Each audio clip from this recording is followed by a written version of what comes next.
What's next for markets? I'm Michael Kantrowitz, Chief Investment Strategist at Piper Sandler, where I lead the portfolio strategy team, recently ranked #1 on Wall Street in the 2024 All-America Institutional Research Survey.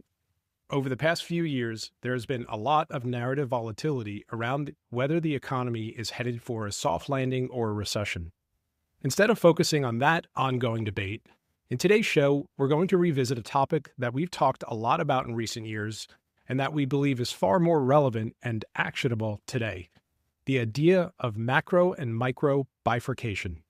Hello, Michael. I'm so glad we're here today talking about bifurcation and the dispersion we've seen between economic data and company earnings data. I think it's so important. Over the last couple of years, have seen continuing changing narratives, macro narratives, market narratives. But really, and I can't remember in our time where it was so straightforward what was the defining characteristic in your portfolio between stocks that are outperforming and underperforming. It is very simply come down to, are these companies the kind of companies who are able to grow earnings in this backdrop of kind of changing macro tailwinds and bifurcation between the kind of haves and have-nots and those whose earnings aren't growing or maybe even shrinking? It's so incredible. I've never seen it so clear as an attribute of understanding performance. Can you talk a little bit about what's driving this? How do we get here? Sure. I think we can wind the clock way back to talk about how we got here, but let's start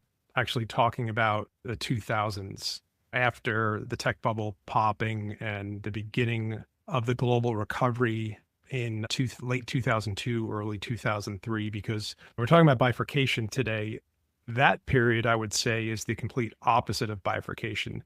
That was almost 4 or 5 years where the global economy was the strongest and broadest probably in history. And I have a bunch of fun stats we could talk about. We know the emerging economies were booming, led by China. We know the US economy was booming because we were blowing a housing bubble.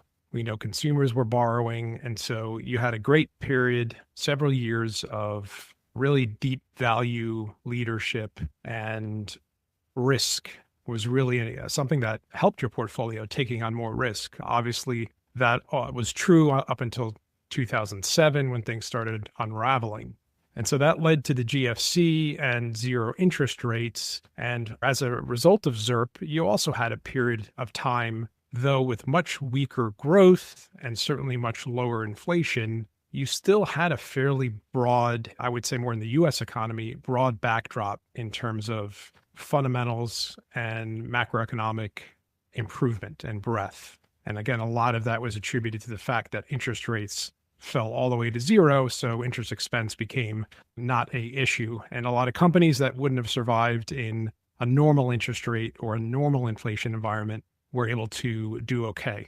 And then we had COVID, and all of that, of course, changed. We pushed interest rates back to more normal levels after almost 2 decades and a half of zero rates. And we saw the first inflation shock in the United States in 40 years. And so that's given us this backdrop where you're seeing just this persistent bifurcation in fundamentals, both on the macroeconomic side and within the market on the microeconomic or company fundamentals side. So I think really what we've seen since 2022, when all of that radically shifted, because of course, we knew now in 2021, all that stimulus money broadly helped the economy, but that didn't sustain itself. And so what we're seeing now is that we're definitely seeing plenty of companies and consumers and areas of the economy that are able to do very well in this macroeconomic environment of normalized interest rates and normalized inflation.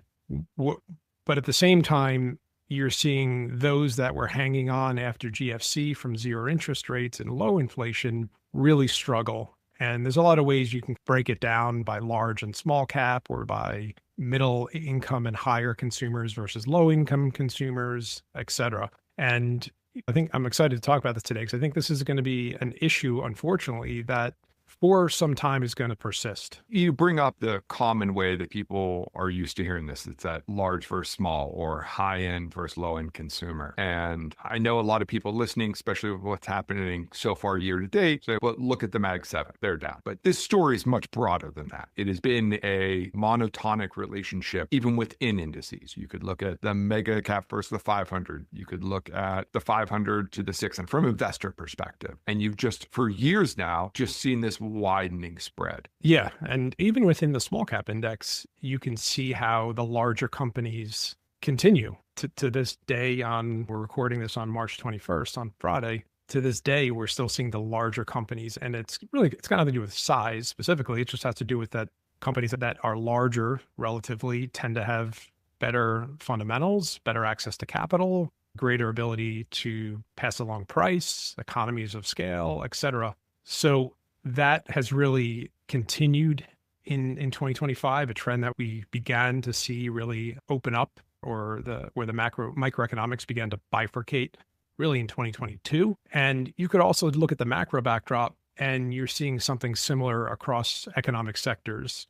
So for example, housing has certainly been one of the weaker parts of the US economy, whereas you could say, I guess, AI investment, or even more broadly, services has been the stronger part of the US economy. In contrast, manufacturing has been very weak. So these macroeconomic bifurcations, I think, are reflecting in some part the same issues and headwinds, and they're struggling for the same reasons that some of the issues for lower end consumers and smaller businesses are struggling as well. Now, the housing thing that you mentioned is very interesting, because that's been one of the things you've pointed out over the last couple of years, is that's the lack of fuel. Housing may be a small part of equity markets, but it's such a huge multiplier effect for the overall economy and markets. Yeah, and that goes to the HOPE framework that we use. And the reason it starts with H, every cycle that we've studied, the beginning of a broad-based U.S. reacceleration, whether it's coming out of a recession or the beginning of a soft landing, every single one of them historically has started with a rebound in leading indicators of housing, like building permits, mortgage applications, housing starts. And that's usually the case because, of course, every cycle, every reacceleration was preceded by some form of easing and lower interest rates. And the sectors that are most sensitive to that are those that typically begin to turn up. So that's why in an economic downturn or recession, investors and economists are always watching the housing sector, which is a subset of what people often refer to as early cyclical stocks or sectors, begin to show signs of green shoots. So that even in 2009, I think the housing stocks bottomed in the fourth quarter. I'm not looking at the chart now, but I'm pretty sure it was an absolute basis. They may have bottomed even before that slightly on a relative basis. But that again, even happened in that crisis. So right now, we've obviously had a couple of years now where investors continue to move back and forth on the view on how the economy is going to land. Is it going to be a soft landing? Is it going to be a hard landing? Is there no landing? So far, it's been no landing, or I would say we haven't landed yet, because at least in my framework, we haven't seen that housing data that has consistently marked the beginning of a true economic reacceleration in the US, which provides for a true broadening of fundamentals, where you go from maybe being very bifurcated at the end of a downturn to being more synchronized. That just hasn't happened. And if anything, a lot of the housing data in 2025, especially the lagging data like inventories and home prices even in parts of the country, have certainly started to get worse.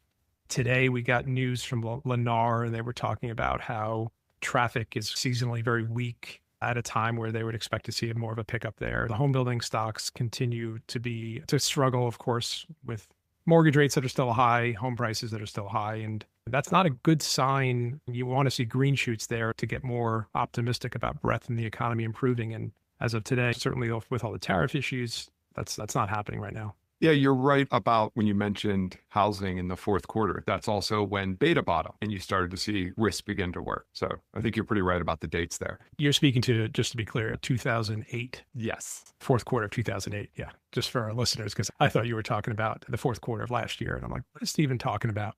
No. 2008. I was harkening back to your other example. But yeah, housing is where your hope cycle begins. So that's not what we're seeing today. I think it's interesting because we certainly had the view in 23 up until the back part of the year that we were at risk of going to recession. And, what I guess gave me continued confidence in that view was that we were seeing all of these kind of warning signs from parts of the economy that were classic leading indicators heading into recession. However, what it clearly turned out to be was that we were in more of a K-shaped economy, and those issues at the bottom of that weak part of the K just never got big enough to cause a broader downturn. And the healthier parts of the economy were doing quite well. Plus, obviously, we had a tremendous amount of fiscal spending, as everyone knows all too well right now. So from a portfolio standpoint, talking about equity markets and pulling it back to that for a second, one of the big places that the have-nots have been represented is in the Russell 2000. You've seen that index, whether you're talking the overall index in futures or IWM, has basically been a widowmaker. It has been one of these things that people have continually called for, time to buy small, time to buy this. And that index has continued to move a lot but go nowhere. Why is that such a representation of this bifurcation in economic data and earnings? Why is that where, you're seeing that weak link?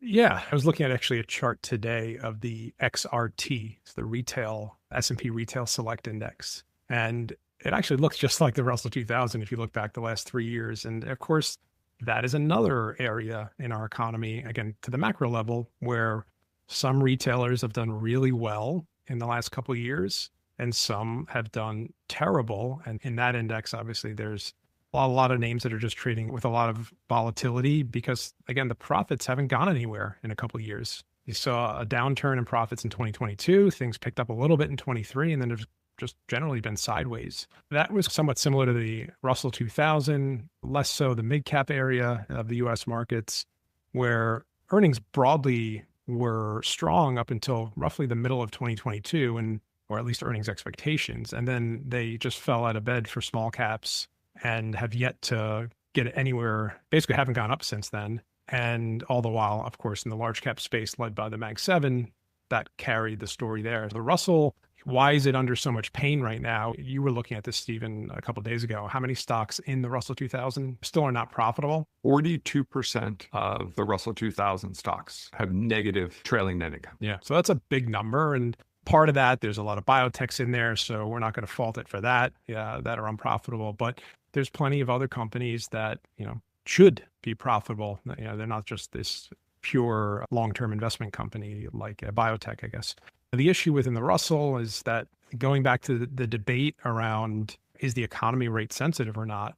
And I think a lot of people, maybe still to today, believe the economy is not rate sensitive. But maybe that's the wrong question, because clearly there are parts of the economy that are extremely rate sensitive. And on balance, that helps explain those parts of the economy that are doing poorly today and for the last few years, why they're doing poorly. So smaller businesses in private mom and pop businesses where you see data from the NFIB really have reflected this well. And smaller businesses are extremely rate sensitive.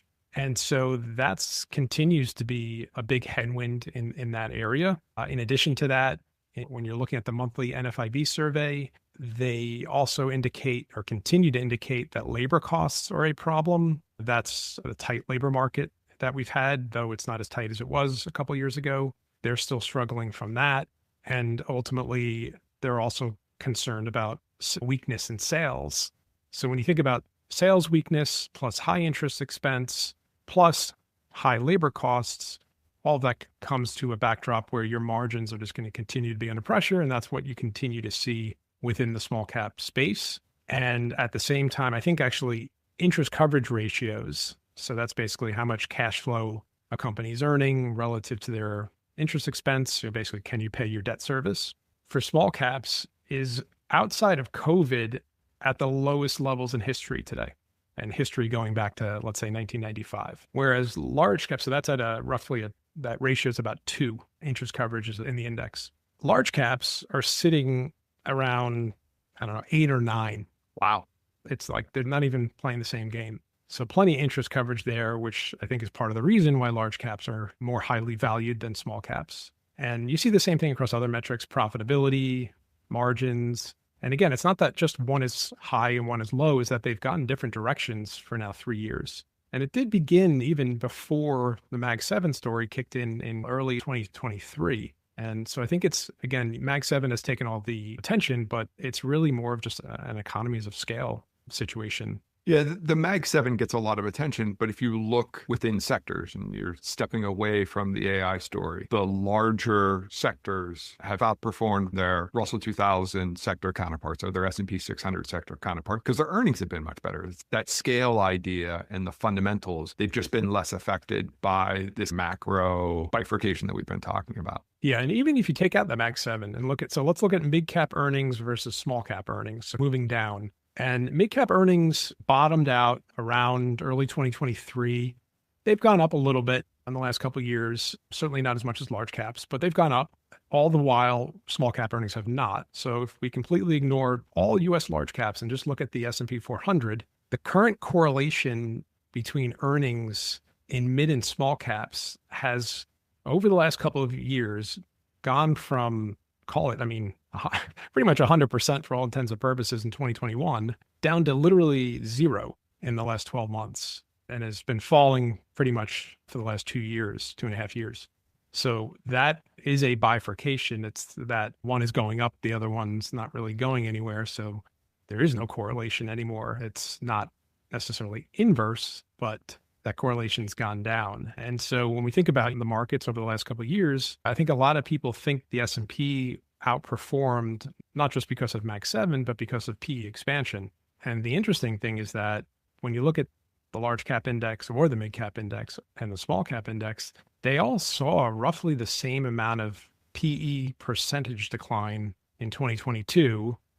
And then subsequently all saw the same PE percentage increase in 23 and into 2024. So if we actually measure where the PEs were at the end of 21 and to be basically at the end of 24, they were all roughly at the same spots. So when you look at over that time, PEs actually really didn't contribute anything to returns. It was really just a difference in where your earnings have gone. And so all of the large cap outperformance in the S&P 500 was due to just better earnings, which goes back to why the Russell 2000 hasn't gone anywhere. And I think, to me, doesn't have a tremendous amount of upside from here, at least from an earnings perspective. We could get some tariff relief down the road. We can get excited about tax cuts, or maybe the Fed can cut. And that often leads to credit spreads tightening, risk appetites growing, and PE expansion amongst different groups. But that doesn't necessarily translate into better earnings. And so the question is, when is this bifurcation going to end? And what is going to be the reason it ends? And I think, again, a lot of this is just due to the fact that while everyone is talking about the transition to AI ahead, and certainly that could be a solution down the road, I don't think it is in 2025. The transition that's really happening or happened that is causing this is the transition away from ZIRP, from zero interest rates, and low inflation and low prices. We can't forget we had 15 years of really low interest rates, and the likelihood of just going to this higher level of interest rate and everyone's going to benefit the same is obviously not happening. And whether either interest rates need to come down sharply, and when I say sharply, there's really only one way that happens. Sharply is a recession, or they need to come down steadily over time, and a combination of lower interest rates and time going by that helps to start to heal this bifurcation that we're seeing. Yeah, lower rates would help out housing and kind of kickstart the whole economy. To circle back for a second, that comment you made about multiples, I think is so interesting. And I also think would surprise a lot of people, because a lot of the stories you've heard about the attractiveness of smaller cap stocks has been based on their multiples. And to hear that from a percentage standpoint, large and small cap multiples have gone up the exact same amount, I think would shock a lot of investors, because a lot of people think about the absolute number and not that change. And that absolute numbers are driven a lot, we've talked about it on the podcast before, by index composition. I think that's one that people really would be shocked by. Yeah, really, there's two opportunities typically for risk or small caps to outperform. One, the most reliable and consistent one, and often the reason these smaller companies or higher risk, more cyclical parts of the economy are outperforming, is because their earnings are outperforming. And Clearly, that has not been the case over the last few years. What often comes along with a broader based improvement in earnings. So if you think about it start from a macro perspective, how does that begin? You get some easing in the economy, the Fed's cutting, and then you start to see housing rebound, and then manufacturing activity starts to rebound thereafter. And so you start getting macro breadth really kicking in. That is what happened in 2012. That is what happened in 2009, 2003, even happened in 2019 up until we had COVID. So you start to get some improvement in macro breadth, and that creates a broad rising tide that lifts all earnings boats. What often coincides with that is also a sharp tightening of credit spreads. So you get this combination of broader, stronger earnings expectations coupled with a big increase in risk appetite as credit spreads tighten, essentially as risk premiums go down, which in the equity market, the translation to that is higher PEs. So what we did see in 23 and 24 is that PEs, of course, did go up. Credit spreads, of course, did tighten. And Russell 2000 stocks did go up off their lows, but they did not perform because that return of risk appetite really wasn't due to a return of broad earnings. It was really due to the end of rising inflation pressures. Well, that was really one of the first periods that I can think of where you had credit spreads tighten as much as they did, and smaller cap companies and the real high beta trade did not outperform. And so going forward now, we're sitting here today with credit spreads that are up a little bit because of tariff fear, but still extremely low at a time where obviously investors are starting to worry about stagflation and inflation and uncertainty. So all those phrases I just said, I don't see how they're not increasing the bifurcation in this economy, because those companies that are going to be most negatively affected by uncertainty, higher prices, and certainly falling stock prices, and potentially job losses if things get worse enough for long enough, are going to be those smaller businesses and middle to lower end consumers. So that just further bifurcates it. Maybe then it also brings about lower interest rates, and then you can begin the healing process down the road. But I don't think we want a recession to heal the other problem, but that's what it might take in the near term. So you just mentioned one of the most topical news pieces we've seen this month, tariffs. So your view is that tariffs just exasperate the situation, and it continues to be a backdrop that favors large over the smaller companies that don't have that fundamental cushion, that margin of safety in their margins, their interest coverage, as costs potentially rise? Yeah, it's certainly something that has been more systemic in equities in recent weeks.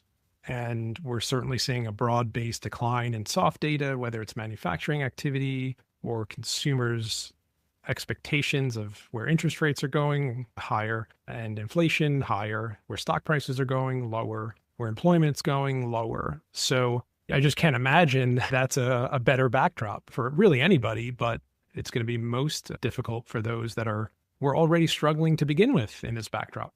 I think it's a great way to say it. If you were already struggling, this doesn't help. No. So this is interesting. I'm so glad we were talking about this, because I know it's a term that's been thrown around so much over the last year. We, in our written work, have used the word thousands of times, but it's been such a defining characteristic and such a straightforward way to understand what's going on in individual equities. I think one of the lessons that I learned from this backdrop, because again, this is by far, in the context of bifurcation, probably the longest we've seen, certainly I've seen in my 20-year career, and I'm sure you have too, because going back to 2000, the last 25 years, we've seen nothing like this.